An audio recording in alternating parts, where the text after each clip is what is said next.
Engage.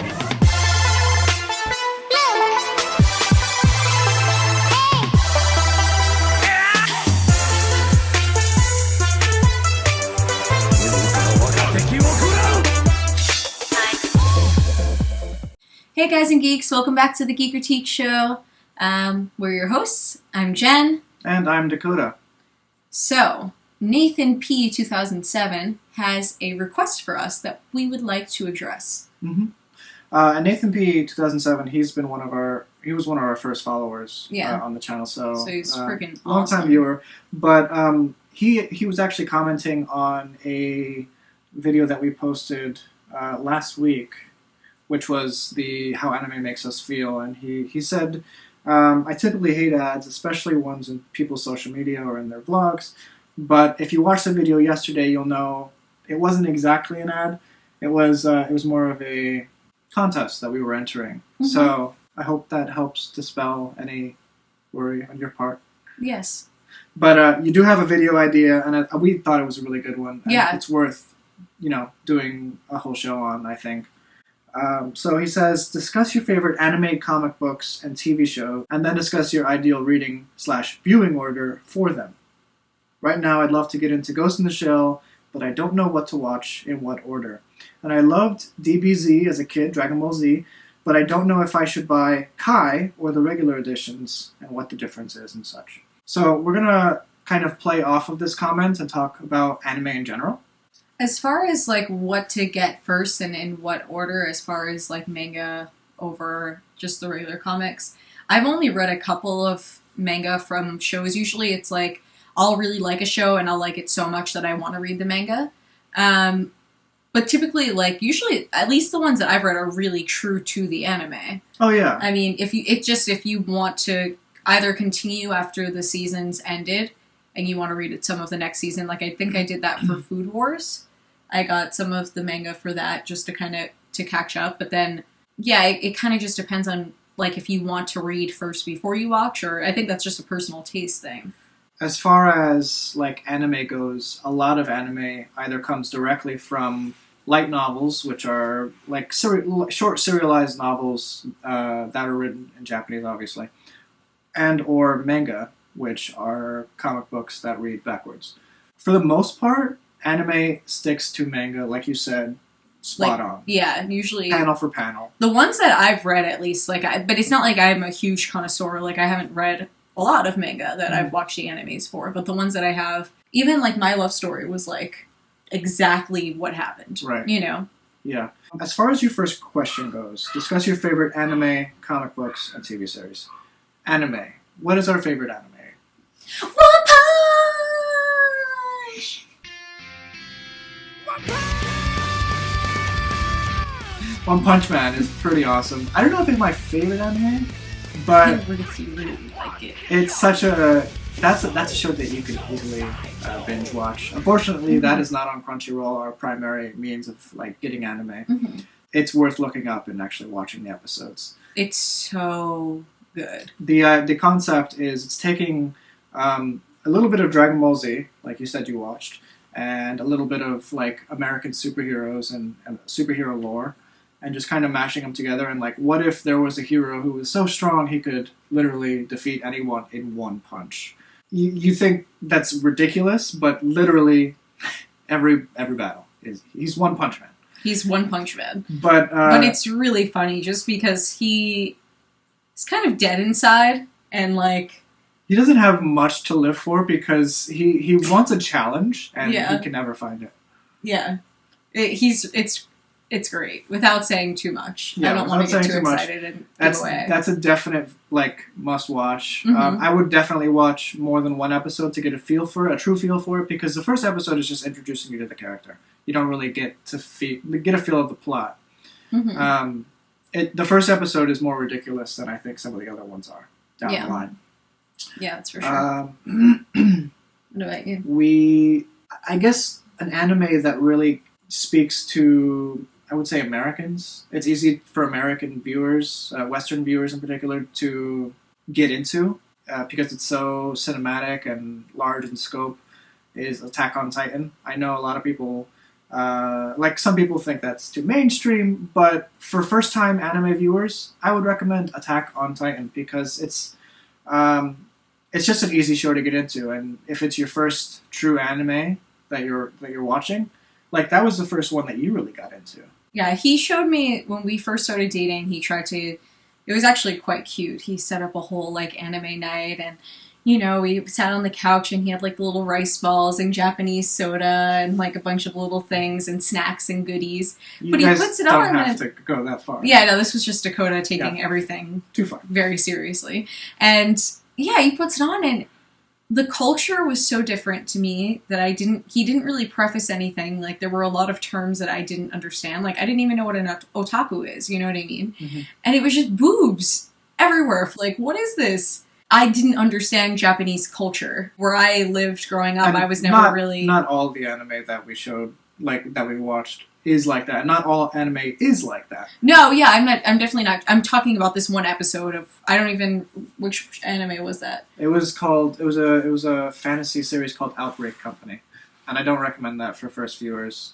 Obviously, because I was very confused. Yes. But then we saw a couple other ones that I started getting into, and I'm like, oh, okay, cool. Like, I get this now. Like, I get that that's not, like what it's about.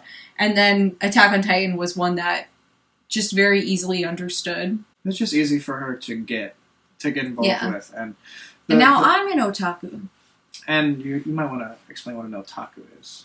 Oh, that's just somebody who's like a total geek and like into anime and manga and doesn't ever leave the house and kind of like hoards stuff like my Doctor Who collection. And we do leave the house. That's so maybe we don't count. We're not full otakus. No, we're not. No. No, we're not. Meh. Let's talk a little bit about like what Attack on Titan is, and it's basically a series about humanity has retracted into a walled city with walls 50 meters high because outside of those walls there are giant beings called Titans that will literally eat you. And they're freaking scary. They're terrifying. Yeah, they're really scary. I used to watch it by myself when he would go to work some days that I was off. And he would like open the door to the apartment, and I'd be like, "Oh my god, what was that?" Because I would get so freaked out. Yes. I'm easily scared though. So it's a really good show, and it's kind of about the perils of like what happens if the wall breaks. What will humanity do? So check that out if you haven't already. That's actually on Crunchyroll. As far as like other genres go, like some slice of life. Anime that I really like are Himoto Umaru-chan.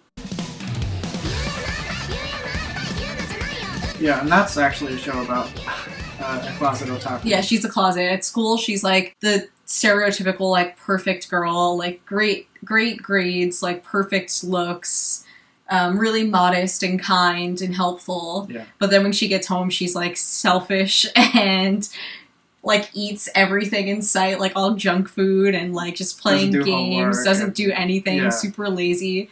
So it's a really funny contrast. But there's actually like a visual difference in the character. Like she goes into like what could be called chibi mode, which is like over exaggerated tininess and cuteness. Yeah, it's good. I like that one a lot. It's a fun show.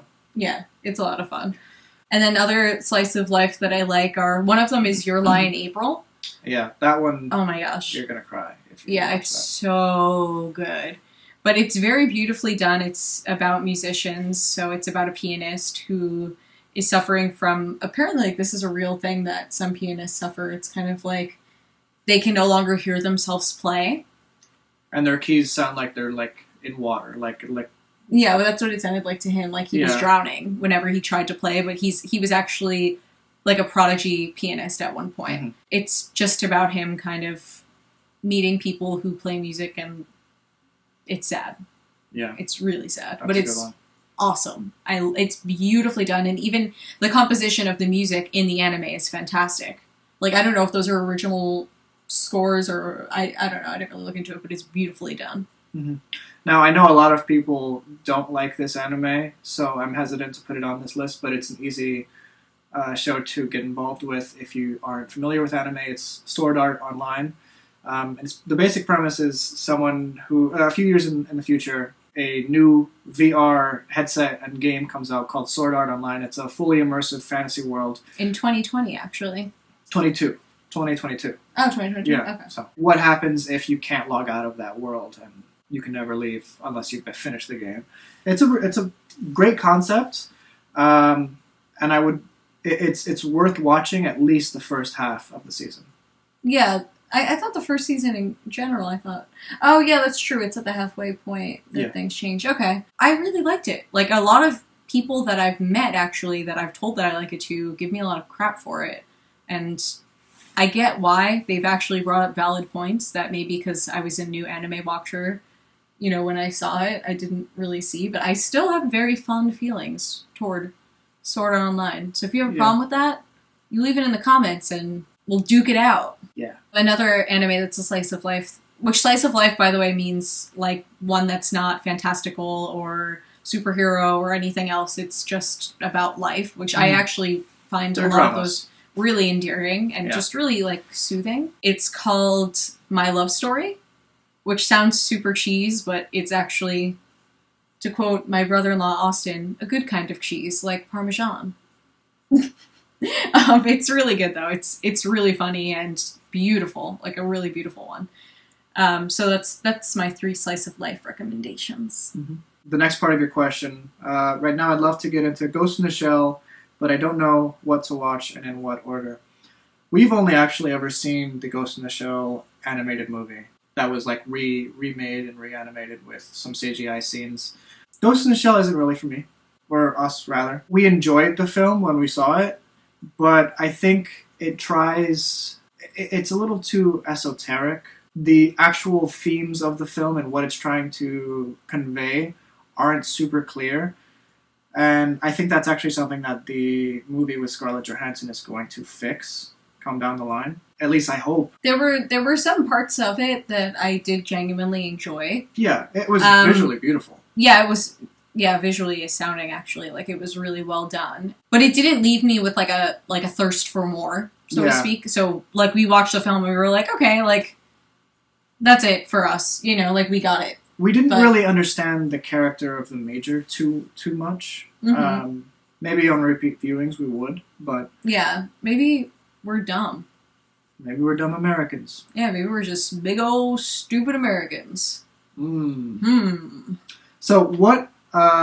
you said you liked DBZ as a kid, and you want to buy either Kai or the regular editions. I recommend the regular editions. I don't know if they're available to buy in their original state. The regular editions being like the original Dragon Ball Z. That's what they originally aired on Toonami, at least in the dubbed versions, But Kai, they trimmed the fat. They took I think it was 80 episodes worth of fat out of the entire series. You miss a lot of the character interactions, I think, that make Dragon Ball Z such a great show. I prefer the original.